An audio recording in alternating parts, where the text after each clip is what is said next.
2, go ahead. License to it, wind 2 on the runway 10 knots, runway 0, simple line, clear for takeoff. Perfect, element.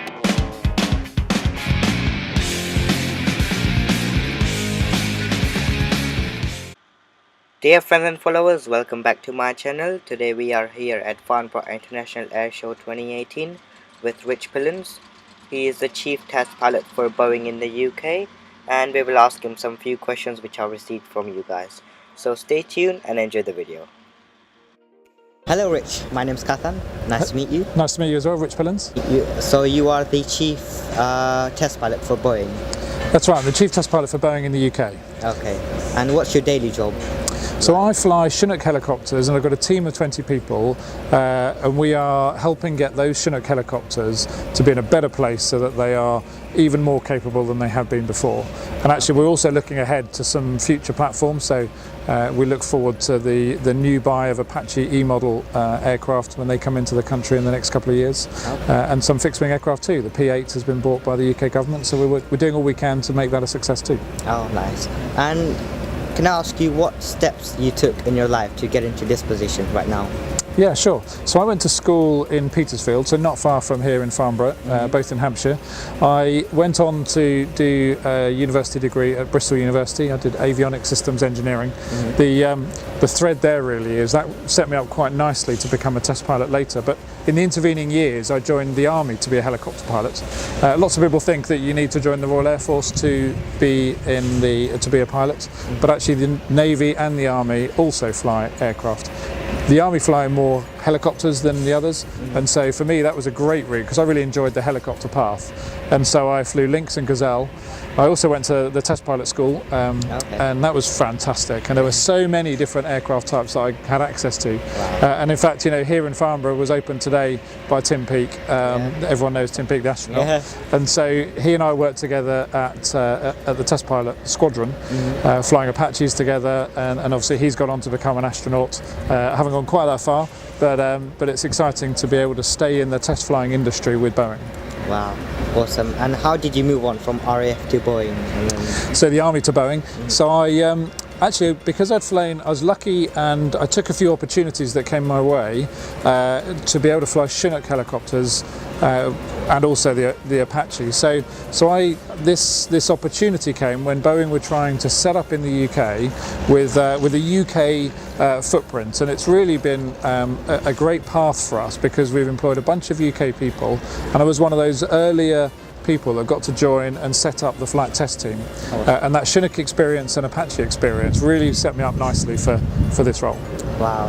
And what advice would you give to our generation if we want to become maybe future test pilots? It's a good question. So I guess everyone has to find their own path, and not everyone's going to follow my path because different people prefer different things. But I truly believe that the best way to get to where you want to be is to make sure you enjoy the journey. And don't be afraid to take slightly different paths as you go through that journey.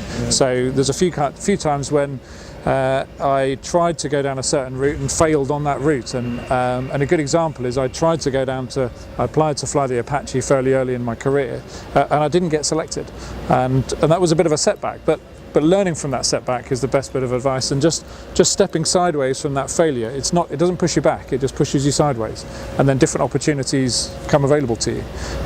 So if I was to summarise that advice, I'd say don't worry about changing the route you take. It can all be part of the journey to get to where you want to be.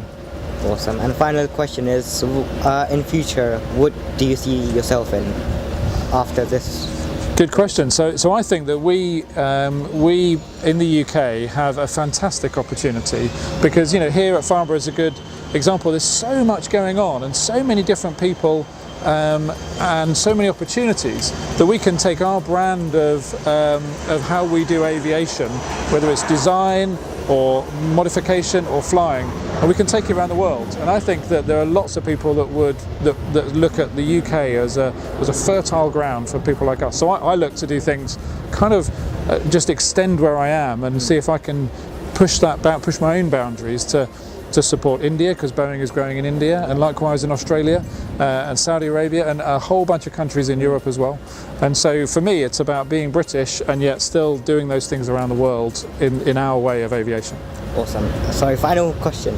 Go for it. Do you think that at one point that technology will get too much, or Interesting, yeah. Start to decline? So I don't believe that, but the reason I don't believe that is I think that the humans have evolved to the state we're at, such that we are fantastic at changing how we deal with our environment, and because of that we can sit in a space shuttle and launch ourselves into space, and we edit the technology around us to make it suitable for us to do what we want to do and not be driven by technology. So I think that yes, technology will move on, and leaps and bounds will it move on, but I also think that we are so fantastic at positioning ourselves with that technology that it won't drive us, and if things start to go a bit wrong, we will overcome that, and we will still, progress in the right direction. Awesome. Okay, thank you very much for the interview. No problem. And, see you next time. It was nice to Thank speak to you. Bye bye.